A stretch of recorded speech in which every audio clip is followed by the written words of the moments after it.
Welcome back to my channel. আজকে আমরা এই ভিডিওর মাধ্যমে দেখে নেব সিএএ ফর্ম যে রয়েছে অনেকগুলো, সেগুলোর মধ্যে আপনার কোনটা ফিল আপ করতে হবে। আপনি যদি বাংলাদেশি হিন্দু হয়ে থাকেন তাহলে কিভাবে কি বুঝবেন যে আপনার section 5, section 6, section 4, section 8, section 6B কোনটা কিন্তু আপনাদের ফিল আপ করতে হবে। অবশ্যই জেনে বুঝে তারপরেই কিন্তু আপনারা ফিল আপ করতে যাবেন, তাহলেই কিন্তু নির্ভুলভাবে ফিল আপ হবে এবং পরবর্তীতে আপনারা কিন্তু নাগরিকত্বের যে সার্টিফিকেট সেটাও কিন্তু পেয়ে যাবেন। দেখুন, টোটাল কিন্তু 60টি ফর্ম দেওয়া হয়েছে। এবার 60টির মধ্যে কোনটা আপনাকে করতে হবে। 2004 সালের পর যদি জন্ম হয়ে থাকে সেক্ষেত্রে আপনারা কিভাবে আবেদন করবেন, 2004 সালের আগে যদি জন্ম হয়ে থাকে সেক্ষেত্রে আপনারা কিভাবে আবেদন করবেন, যারা অলরেডি ভারতীয় রয়েছেন সিটিজেনশিপ কার্ডের জন্য তারা কিভাবে আবেদন করতে পারেন, যারা আফগানিস্তান পাকিস্তান থেকে এসে এখানে বসবাস করছেন, ভ্যালিড ভিসা তাদের নেই বা তাদের কোন ধরুন পাসপোর্টও নেই, কোনো কিছু নেই, কোনো ডকুমেন্টস নেই, সেক্ষেত্রে আপনাদের কোনটা আবেদন করতে হবে, এই যে যাবতীয় ডিটেল সমস্তটাই কিন্তু আজকে আমি আপনাদের এই ভিডিওর মাধ্যমে ক্লিয়ার করব। কারণ এই যে সিএ ফর্ম ফিল আপ নিয়ে এখনও কিন্তু আমি দেখছি অনেকে অনেক রকম ভিডিও তৈরি হচ্ছে, কোনোভাবেই কিন্তু ক্লিয়ার হচ্ছে না আপনাদের যে কোন ফর্মটা কিন্তু আপনাদের জন্য সুইটেবল। তো এর আগের ভিডিওতে আমি আপনাদের দেখিয়েছি যে কিভাবে আপনারা ফর্ম ফিল আপ করতে পারেন, তো অবশ্যই আমি আপনাদের এই ভিডিওতেও দেখিয়ে দেবো। তো চলুন বেশি দেরি না করে ভিডিওটা শুরু করা যাক। ভিডিওটা শুরু করার প্রথমে আপনাদের যে কাজটা করতে হবে, এই যে দেখুন এখানে একটা লাইক বাটন রয়েছে, এখানে ক্লিক করে ভিডিওটাকে লাইক করতে হবে। আর সাথে দেখুন এখানে সাবস্ক্রাইব বাটন রয়েছে, এখানে ক্লিক করার পরে নোটিফিকেশন বেল আইকনটা আসবে, এখানে ক্লিক করে আপনারা অল নোটিফিকেশন বেল আইকন যেটা রয়েছে সেটাকে অন করে দেবেন। তাতে করে কি হবে, যখনই আমি কোনো নতুন ভিডিও আপলোড করবো সেটা নোটিফিকেশন আপনার কাছে পৌঁছে যাবে। আর যারা আগে থেকে সাবস্ক্রাইব করে রেখেছেন তাদেরকে অসংখ্য ধন্যবাদ। আপনাদের মনে যত কোশ্চেন আছে সব উত্তর কিন্তু এই সিটিজেনশিপ অনলাইন অ্যাপ্লাই যে পোর্টাল রয়েছে এখানে কিন্তু আপনারা পেয়ে যাবেন। আপনারা দেখতে পাচ্ছেন এটার ইউআরএল indiancitizenship.online.nic.in। আপনাদের সুবিধার্থে ডেসক্রিপশন বক্সে আমি লিঙ্ক দিয়ে দেবো, ওখানে ক্লিক করে আপনারা এখানে আসতে পারেন।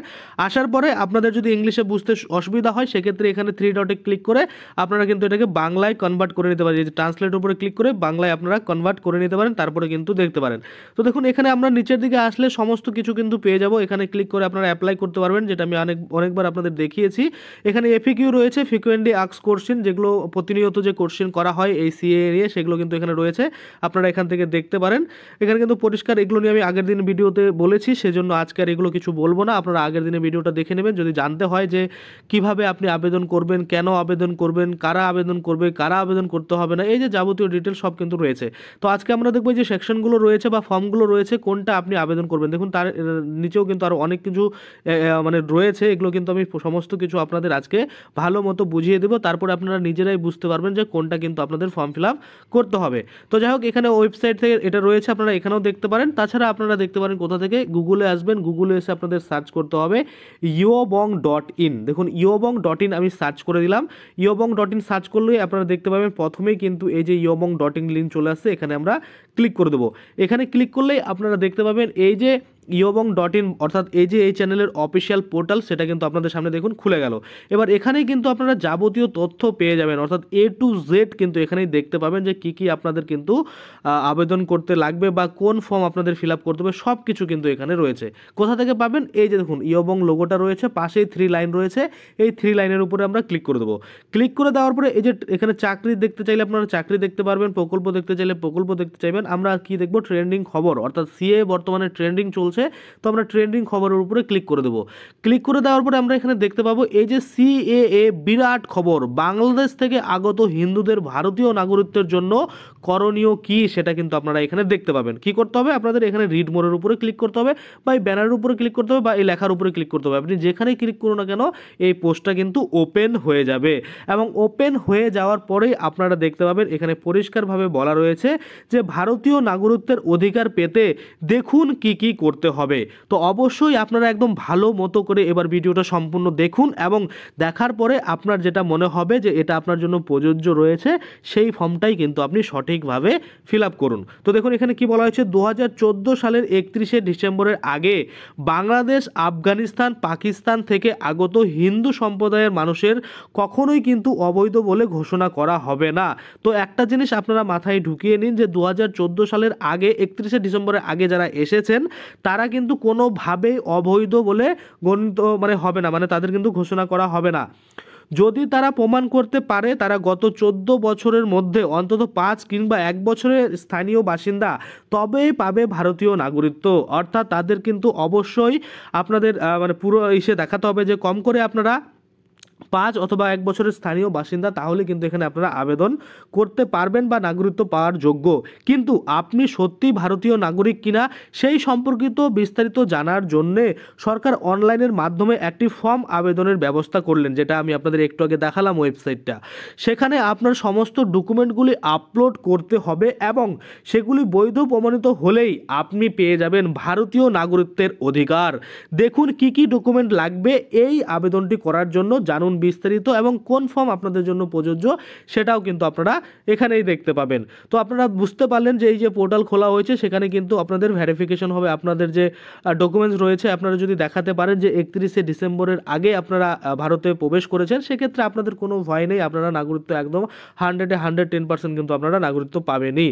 তো দেখুন এখানে আমরা এবার দেখে নেব ভারতীয় নাগরিকত্বের এই ব্যবস্থা কার্যকরী করার জন্য সরকার বহুদিন আগে থেকেই চেষ্টা চালিয়ে যাচ্ছিলেন। 2019 অর্থাৎ 4 বছর আগে এই আইন পাশ করা হয়েছিল, কিন্তু আইনটি কার্যকর করা হলো 2024 সালের 11ই মার্চ। প্রকাশিত বিজ্ঞপ্তিতে জানা গিয়েছে বহিরাগত দেশ থেকে আগত বিভিন্ন সংখ্যালঘু সম্প্রদায়ের মানুষরা যারা সেখান থেকে নির্যাতিত হয়ে ভারতে এসে আশ্রয় নিয়েছেন, সরকার কখনোই তাদের দেশ থেকে বিতাড়িত করবেন না। শুধুমাত্র সরকার কিছু বৈধ তথ্যের প্রমাণ চেয়েছেন। সরকার বলেছেন বিগত 14 বছরের মধ্যে শুধুমাত্র 5 কিংবা 1 বছরের স্থানীয় বাসিন্দা হলেই আর কিছু প্রয়োজন তথ্য থাকলেই পেয়ে যাবেন আপনি ভারতীয় নাগরিকত্বের অধিকার। দেখুন কি কি ডকুমেন্ট লাগবে। এবার এখানে আপনাদের একটা কোশ্চিন আসতে পারে যে আপনারা অনেকেই কমেন্ট করেছেন আগের ভিডিওগুলোতে, সেই কোশ্চিন আমি দেখেছি। সেখানে আপনারা বলেছেন যে আপনারা 2014 সালের আগে তো ভারতে প্রবেশ করেছেন, কিন্তু আপনাদের কাছে কোনো ভ্যালিড ডকুমেন্ট নেই, অর্থাৎ আপনার কাছে কোনো ভ্যালিড ডকুমেন্ট নেই যে 2014 সালের আগে আপনি ঢুকেছেন।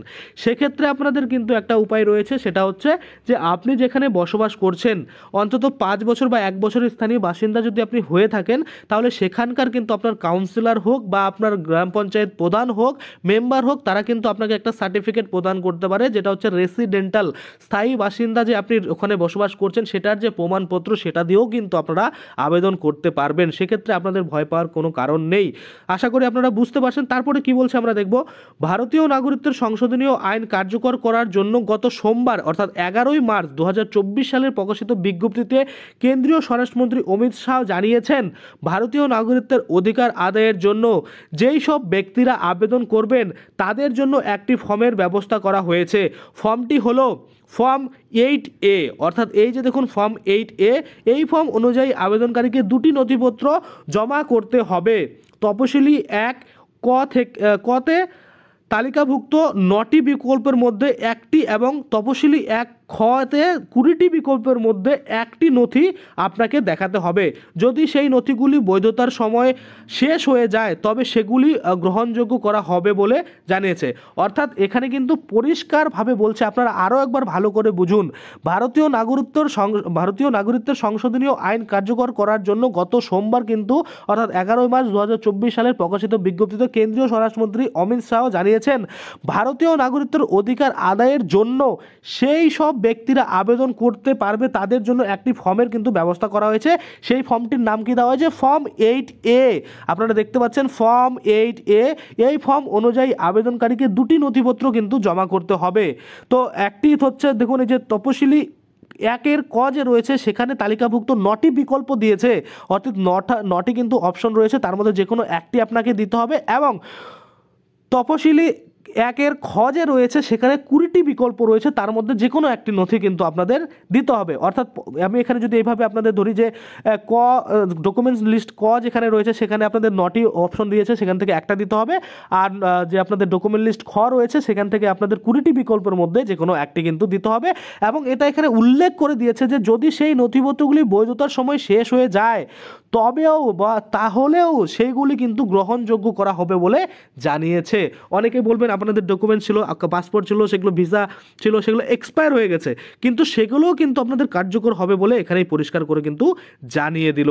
এবার আমরা দেখব তপশিলি 1-এর ক যে রয়েছে, বা আমরা যদি দেখি যে ডকুমেন্ট লিস্ট ক যে রয়েছে, সেখানে তালিকাভুক্ত নথিভুক্তগুলির মধ্যে যেগুলি নিয়মাবলী রয়েছে সেগুলি হচ্ছে আফগানিস্তান, পাকিস্তান, বাংলাদেশ থেকে আগত ব্যক্তিদের সেই দেশীয় পাসপোর্ট, সেই ভিন্ন দেশগুলির থেকে পাওয়া রেজিস্ট্রেশন বা রেসিডেন্টাল সার্টিফিকেট, নিজস্ব দেশের কিন্তু জন্ম প্রমাণপত্র সহ বিভিন্ন প্রয়োজনীয় তথ্য, সেই জায়গার জমির দলিল সমেত সমস্ত তথ্য, বা আপনি যদি সেই সময় সেই জায়গায় শিক্ষার্থী থেকে থাকেন তো সেই স্কুল, কলেজ বা বিশ্ববিদ্যালয়ের যে ভর্তি সমস্ত ডকুমেন্ট কিন্তু আপনাকে জমা করতে হবে। অর্থাৎ এখানে পরিষ্কার করে বলছে যে ডকুমেন্ট লিস্ট ক যেখানে, সেখানে কিন্তু যতগুলি অপশন থাকবে 9টি, তার মধ্যে কিন্তু আপনাকে যেরকম আপনি যে দেশ থেকে ছিলেন, ধরুন আপনি আফগানিস্তানে ছিলেন, সেক্ষেত্রে আপনার সেখানকার যে কোনো ডকুমেন্টস, ধরুন এখানে আপনি পড়াশোনা করতেন সেটার ডকুমেন্টস, বা আপনি আফগানিস্তান থেকে যখন ভারতে আসেন সে পাসপোর্ট করে এসেছিলেন, তাহলে আফগানিস্তানের যে পাসপোর্টটা আপনার কাছে আছে সেটা, এরকম কিন্তু ডকুমেন্টস আরও নানা রকম রয়েছে, 9টি বিকল্প, সেটা পরে আপনাদের দেখাবো, সেগুলো কিন্তু আপনার থাকলেই হয়ে যাবে। তারপরে দেখুন কি বলছে যে তপশিলি 1-এর খ যেটা রয়েছে, আমি যদি আপনাদের বলি যে ডকুমেন্ট লিস্ট খ-এর মধ্যে যেটা চাওয়া হয়েছে সেটা হচ্ছে তালিকাভুক্ত নথিগুলির মধ্যে যেগুলি নিয়মাবলী বলা হয়েছে, আফগানিস্তান, পাকিস্তান, বাংলাদেশ থেকে আগত ব্যক্তিরা ভারতে আসার পর ভারতের তৈরি করা passport, Aadhaar card, voter card, ration card, driving licence সহ আবেদনকারীর একদেশীয় সমস্ত গুরুত্বপূর্ণ যে তথ্য সেটা কিন্তু আপনাকে জমা করতে হবে।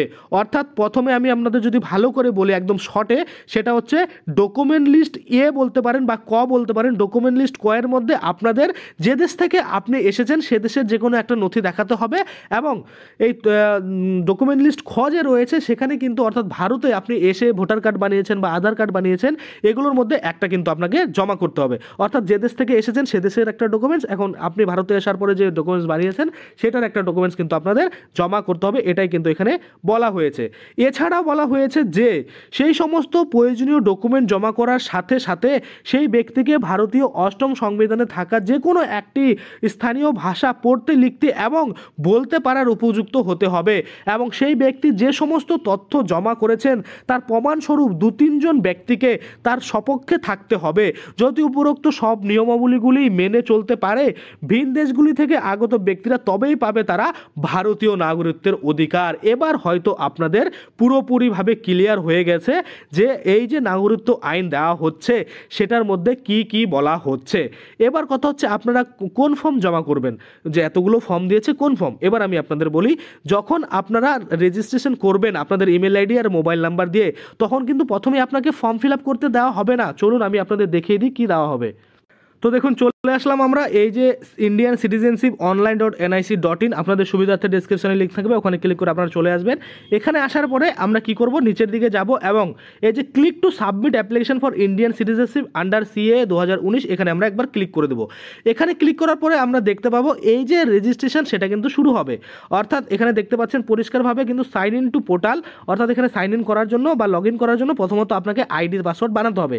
কি বলছে এখানে, ইমেল আইডি না হলে মোবাইল নাম্বার আপনাকে এখানে দিতে হবে। দেওয়ার পর এখানে ক্যাপচাটা ফিল করে কন্টিনিউর উপরে ক্লিক করতে হবে। যখনই আপনারা কন্টিনিউর উপরে ক্লিক করবেন, কন্টিনিউ উপরে ক্লিক করার পরেই কিন্তু আপনাদের এরকম একটা অপশন দিয়ে দিবে।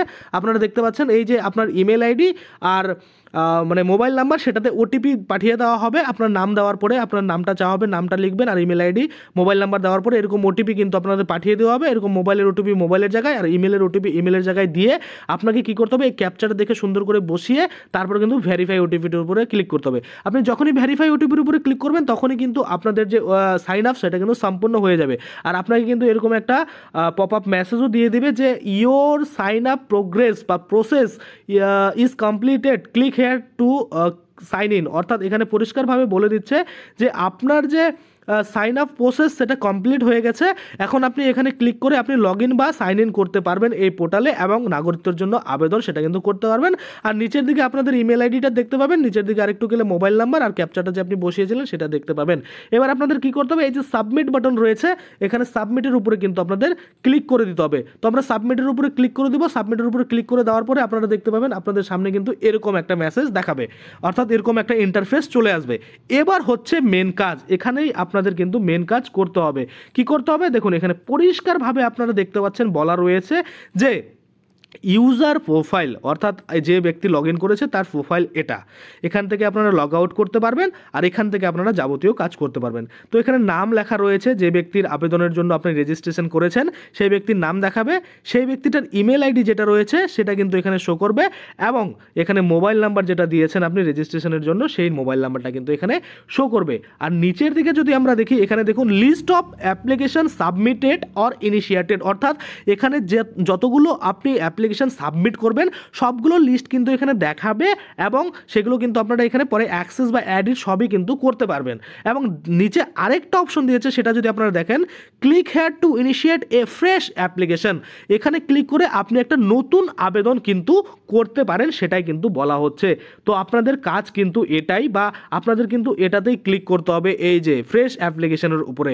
এখানে যখন আপনারা ক্লিক করবেন তখন কিন্তু ফর্মটা খুলে যাবে। তো চলুন আমি একটু ফর্মটা আপনাদের দেখিয়ে দিই যে কোন ফর্ম আপনারা ফিল আপ করবেন। চলুন।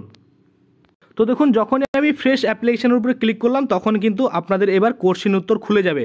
এখানে হিন্দি আর ইংলিশে লেখা রয়েছে, আপনারা চাইলে এটাকে বাংলাও করতে পারেন। তো আপনাদের সুবিধার জন্যই কিন্তু আমি এটাকে বাংলাও করে নিচ্ছি। এই যে দেখুন ট্রান্সলেট অপশনে ক্লিক করে এটাকে আমি ইংলিশ থেকে বাংলায় কিন্তু করে নিলাম। দেখুন সব কিছু বাংলায় কিন্তু হয়ে গেল।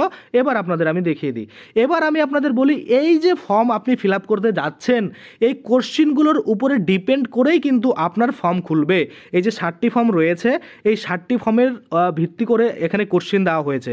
যে কোশ্চেনগুলো করা হয়েছে সেগুলোর উত্তর আপনি ইয়েস বা না যখন করবেন তখনই দেখবেন যে আপনার কিন্তু ফর্ম আলাদা খুলবে। তো চলুন এখানে প্রথম কোশ্চেন কি করা হয়েছে সেটা আমরা দেখে নিই। আপনি 31/12/2014 ভারতে প্রবেশ করেছেন কি না, বা আপনি এই 31/12/2014 সালের আগে ভারতে প্রবেশ করেছেন কি না, বা 31/12/2014 তারিখ পর্যন্ত আপনি ভারতে প্রবেশ করেছেন কি না, সেটাই কিন্তু এখানে বলা হচ্ছে। যদি আপনি ভারতে প্রবেশ করে থাকেন 14 সালের 31শে ডিসেম্বরের আগে বা সেই দিন, তাহলে এখানে আপনি হ্যাঁ অথবা না করবেন। এবার আমি আপনাদের বলি, আপনাদের এটা সবাইকেই হ্যাঁই করতে হবে নাগরিকত্ব নেওয়ার জন্য। যদি এখানে না করেন তাহলেই দেখাই দেবে আপনি কিন্তু ভারতীয় যে নাগরিক পাওয়ার যোগ্য সেটা কিন্তু আপনি না। দেখুন আমি নায়ের উপরে ক্লিক করলাম।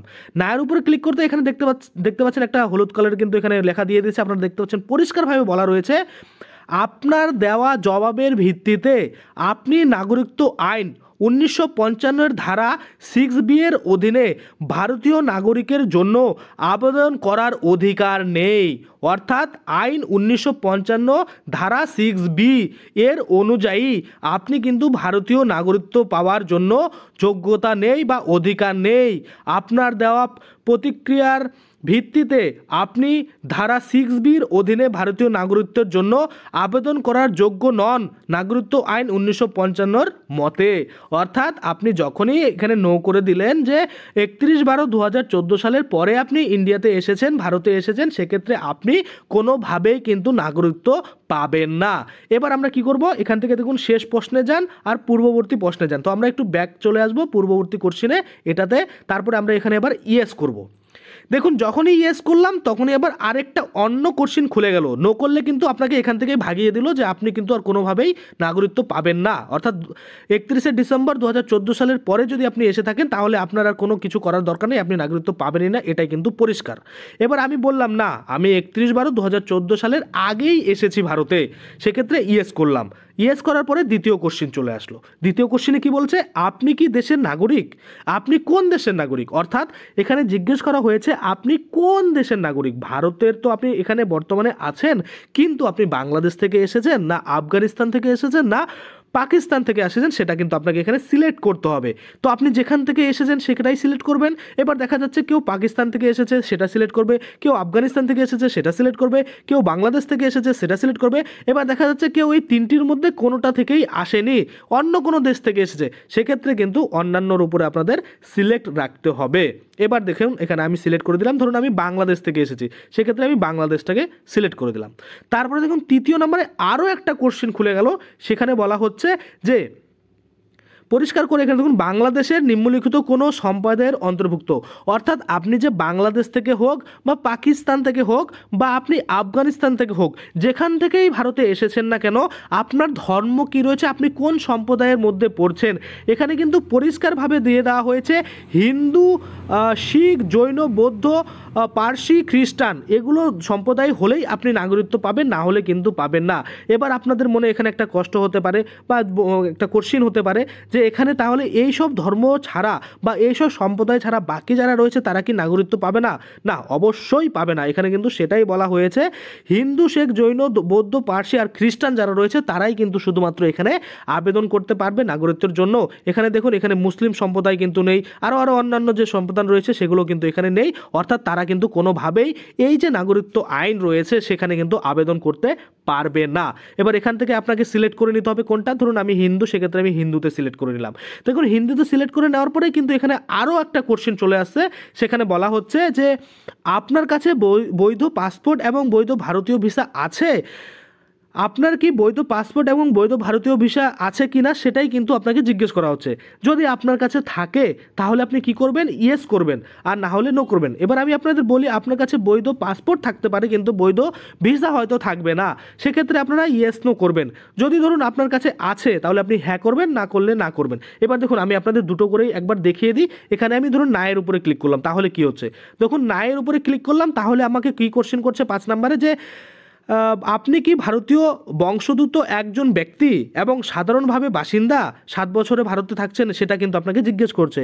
আপনি যদি হ্যাঁ করেন তাহলে আপনাকে কিন্তু আবার একটা অন্য কোশ্চেন দেবে। ধরুন আমি হ্যাঁ করলাম, হ্যাঁ করলেই কিন্তু আপনাকে পরিষ্কার বলছে আপনার দ্বারা দেওয়া উপযোগী তথ্যের ভিত্তিতে আপনি নিম্নলিখিত শর্তগুলির অধীনে ভারতীয় নাগরিকের জন্য আবেদন করতে পারেন। অর্থাৎ আপনি আবেদন কিন্তু করতে পারবেন, এই যে আপনি উত্তরগুলো দিয়ে আসলেন সেই অনুযায়ী ভিত্তি করে।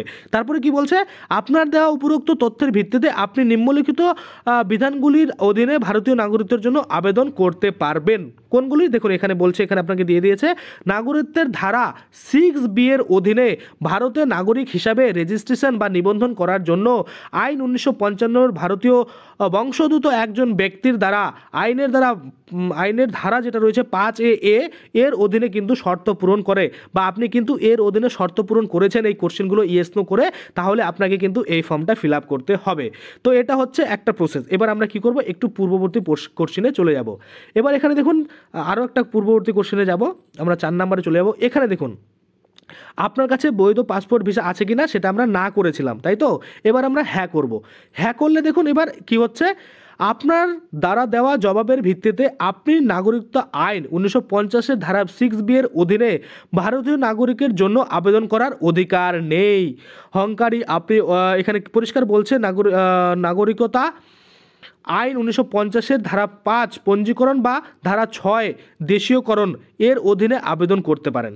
দেখুন আমি যখন বললাম আমার কাছে বৈধ পাসপোর্ট রয়েছে, বৈধ ভিসা রয়েছে, তখন কিন্তু আমাকে 6B যে ফর্ম রয়েছে সেটার অধীনে কিন্তু আবেদন করতে পারবো না, অধিকার নেই সেটাই বলছে।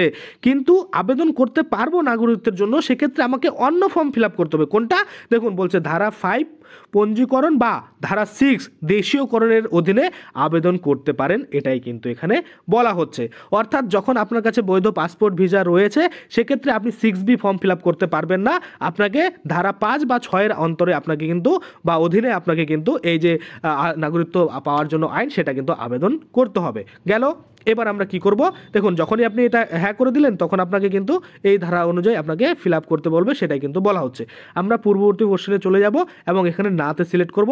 তারপরে দেখুন এখানে কি বলছে, আপনার কাছে এটাও আমরা না করব। তারপরে কোশ্চেনে আমরা চলে যাব। দেখুন 6 নম্বর কোশ্চেন কি বলছে, আপনি কি ভারতের একজন নাগরিকের সাথে বিবাহিত এবং সাধারণ বাসিন্দা, 7 বছর ধরে ভারতে থাকেন, এটাই কিন্তু এখানে জিজ্ঞেস করা হচ্ছে। যদি হ্যাঁ হয় তাহলে আপনার জন্য অন্য ফর্ম খুলবে, যদি না হয় সেক্ষেত্রে আপনার জন্য অন্য ফর্ম খুলবে। তো আমরা একবার হ্যাঁতে ক্লিক করে দেখি কি আসে।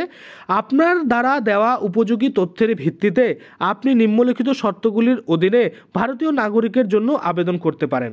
অর্থাৎ আপনি ধরুন বাংলাদেশ থেকে এসে ভারতীয় কোনো নারীকে বিবাহ করেছেন, সেক্ষেত্রে কিন্তু আপনি আপনার যে তথ্য দিয়েছেন সেই অনুযায়ী আপনি অবশ্যই একজন নাগরিক হিসাবে আবেদন করতে পারেন। পারেন। কোন ধারায় দেখুন বলছি, একই ব্যক্তি দ্বারা যে ভারতীয় একজন নাগরিক থেকে বিবাহিত হয়, যা নাগরিকত্ব আইন 1950 ধারা 5-এর যে 1 রয়েছে বা গড় যে শর্তগুলি সম্পূর্ণ হয়েছে, আইনের দ্বারা 6-এর যে খ অর্থাৎ 6-এর যে বি রয়েছে, এর অধীনে ভারতীয় নাগরিক হিসাবে রেজিস্ট্রেশন বা নাগরিকত্ব আইন 1950 ধারা 6B এর অধীনে ভারতের নাগরিক হিসাবে নিবন্ধন একজন ব্যক্তির দ্বারা যিনি আইন 5(1)(c) ধারা শর্ত পূরণ করে ভারতের একজন নাগরিক হিসাবে বিয়ে করেছেন, এবং তারা কিন্তু এখানে আবেদন করতে পারবেন, এখানে কিন্তু বলছে।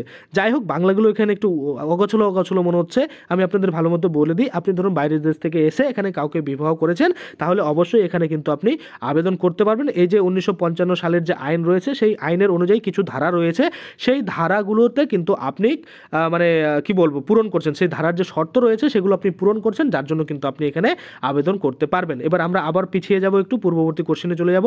এখানে আমরা কি বলবো যে আমরা বিয়ে করিনি, ভারতের কোনো নারীকে বিয়ে করিনি, বাইরে থেকে এসে এখানে আমরা নাতে ক্লিক করব।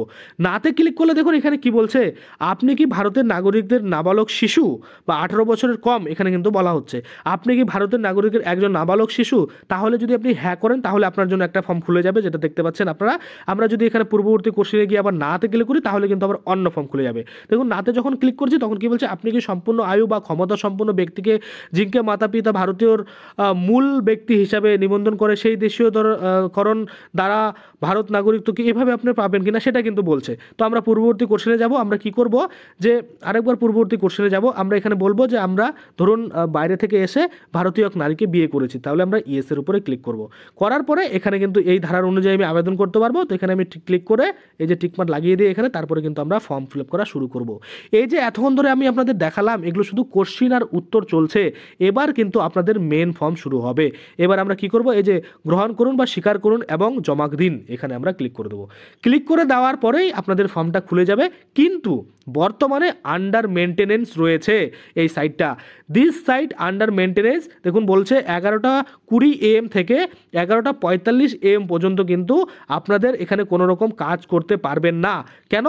আন্ডার মেনটেনেন্স, অর্থাৎ জানেন ট্রাফিক কিন্তু খুব আসছে এই ওয়েবসাইটে, যার কারণে মেনটেনেন্স যদি না করে তাহলে কিন্তু আপনারা জানেন এই যে ওয়েবসাইট রয়েছে সেটা কিন্তু কাজই করবে না, বা 404 নট ফাউন্ড বা অন্য কিছু কোনো একটা এরর দেখাবে, তার জন্য কিন্তু আপনারা এখানে আবেদন করতে পারবেন না। দেখুন আমরা কিন্তু আবেদন করতে চেয়েছিলাম, কিন্তু আবেদন হবে না। এমনিও ভিডিওটা অনেকটা লম্বা হয়ে গেছে, আপনাদের হয়তো ক্লিয়ার হয়ে গেছে যে কোশ্চেন উত্তরের ভিত্তি করে আপনাদের আলাদা আলাদা ফর্ম খুলবে, সেই অনুযায়ী কিন্তু আপনারা ফিল আপ করবেন।